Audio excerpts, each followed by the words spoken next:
Hello and welcome to some more Star Citizen. Today I wanted to look at the new planet, microTech, that's going to be in our hands shortly, its city, its biomes, as well as jump points with the tech and plans behind them. This is a summary of the Traveller's Guide to the Galaxy microTech article and inside Star Citizen Jump It Off. So we've had a Traveller's Guide to the Galaxy looking at microTech and New Babbage with a load of new pictures and eye candy. The new planet tech and updates here make Star Citizen look even more amazing.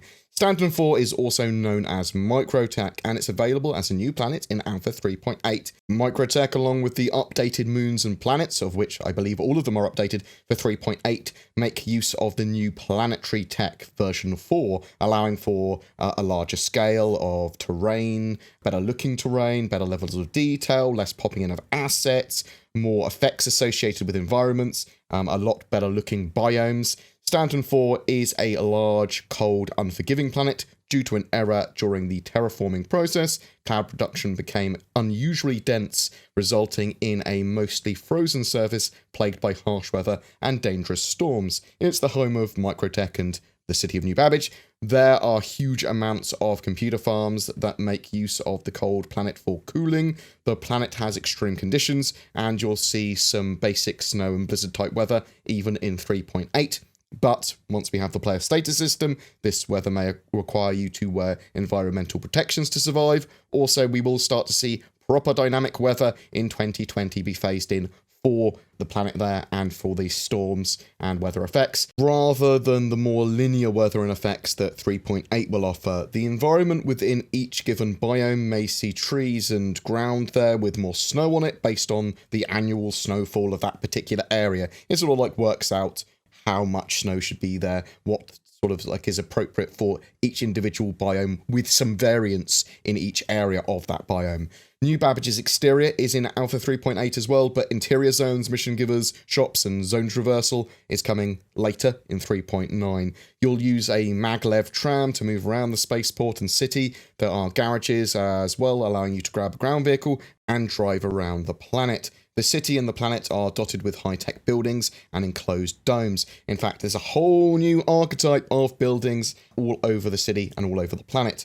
They mentioned Wally's nightclub as a location at New Babbage, as well as the signature building in the city, Aspire Grand. It's home to The Nest, your habitation centre in New Babbage. You can expect unique and incredible views of the city from every apartment, as well as immaculate high-tech spaces for you to rest, relax, and recharge your creative batteries. We don't know exactly when we're going to have player-owned hubs and sort of like fully physicalized hubs and hangars and that sort of stuff, and we might start to see more hab-orientated bits and pieces throughout 2020. The planet itself has 6 distinct biomes. So Biome 1, a high-altitude mountain range. Beware the tricky-to-traverse terrain, fraught by perilous winds and pushing storms.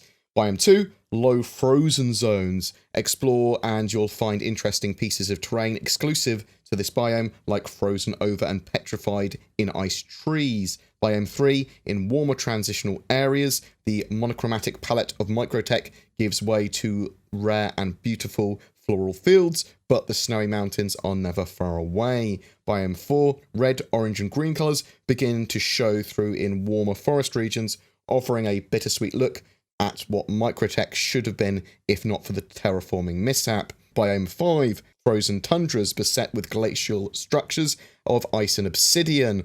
Biome 6, frozen oceans and cold coastlines, the edges of the land masses.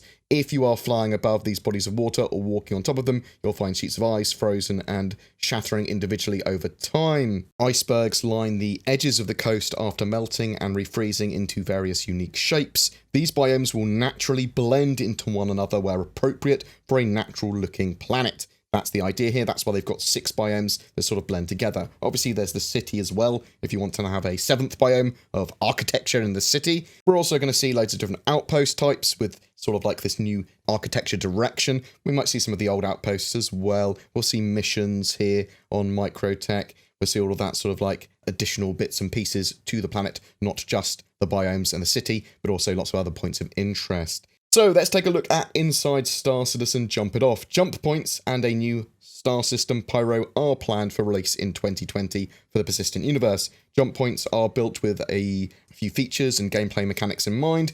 You'll need a ship with a jump module to be able to use a jump point, and commonly used jump points are mapped and will have a Stargate type device that with them that helps sort of like stabilize them. Approach the gate and then activate it. You'll be pulled in and then you'll be going down sort of like a river. So the Stanton to Pyro Gate is on the edge of a nebula and has lots of gas clouds there. Using their cloud tools, they turn geometry into traversable clouds and make these amazing looking sort of like cloud environments that you can move through.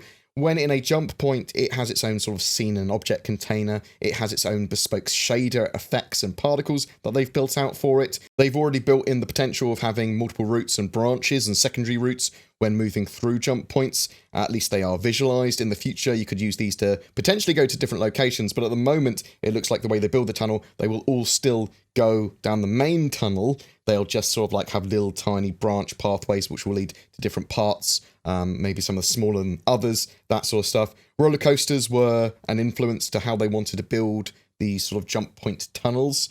They are built to be modular with different routes and obstacles known as columns, but also very flexible. They can change and edit them pretty easily. It also sounds like in the future that they have plans to have more wormhole type unmapped points as well with no gates. There are plans to have an element of pilot interaction when traversing jump points. You're basically being pushed down a river by the rapids and you could take damage or be knocked out in deep space if you crash into an obstacle or wall, but also they've built these with different size ships in mind so that you can traverse them. Now, in the future, will we see some jump points that are basically say, well, it's unlikely you'll be able to get this giant ship down in this jump point because the tunnel's too small, or some ships are not going to be appropriate for doing turns in the tunnels? Yeah, that's a possibility for sure. Originally, we know that they wanted to have different size jump points, and that's one of the ways they could restrict it. They could say, well, technically, you could bring in this size ship here, but it's not recommended because you're not going to be able to do the turns properly. You're going to crash into walls. You might hit an obstacle. You might take damage, that sort of stuff. But it'd be interesting to know if you are hard restricted in wormholes or jump points or not in the future. We'll have to wait and see. I am very interested to see how they sort of like gate jump points sort of like skill-wise. Is it hard to traverse between two commonly travelled sort of like star systems? I would expect not, or at least I would hope that it's relatively easy to travel. You just need to be at your computer. That's the sort of like tactile experience that CIG want. They want you to be participating in this gameplay rather than going AFK or auto jumping and that sort of stuff. Although you could pay another player or NPC or someone to pilot you, I suppose. There is that. But what do you think? Are you excited by jump points having that sort of more tactile gameplay to them, and that at least one is planned for 2020 with the Pyro system, microTech, and the new Planetary? How good does that look? I'm looking forward to be able to show people a lot more of what 3.8 brings once we have a wider PTU. Whatever your thoughts, I'd love to hear from you in the comments below. Every month we have a Star Citizen ship giveaway for December, and to celebrate 2019, we are giving away a Carrack, the mighty explorer ship. It does also come with that Pisces and the Urza Rover 2. To be in for a chance of winning that, all you need to do is comment on any of my videos made during this month of December. Only one of your comments counts per video. Full details down below. A quick bit of shilling as well. Shadow provide remote access to high-spec gaming PCs as a subscription service, so you don't need to maintain your own gaming PC. You can leverage the power of your internet to turn your phone, tablet, laptop, or home PC into a monster. They are taking pre-orders for their new hardware configurations, scaling for 4K gaming, up to 32 gigs of RAM, and a GeForce Titan RTX, which I am very much looking forward to playing Star Citizen on. Links below, and use the code BoredGamer to get a discount. There is also an additional offer if you are in the US as well, that you get basically 50% off, and you can even use my BoredGamer code on top of that as well for additional discount. I also use NordVPN, which I've decided to continue to support, as they appear to have one of the best VPN services currently available at an affordable price. If you're looking for a VPN, consider them, links below. Thank you so much for watching my video to the end. If you would like to share my video, comment, subscribe, like, all that sort of jazz, ring the bell, that all helps content creators. Also, if you want to further support the channel even more, there's Patreon, there's direct donation, there's the YouTube join button as well, which gives you access to some more sort of like exclusive content from me. Thank you very much for watching, you take care, and I'll see you in the verse.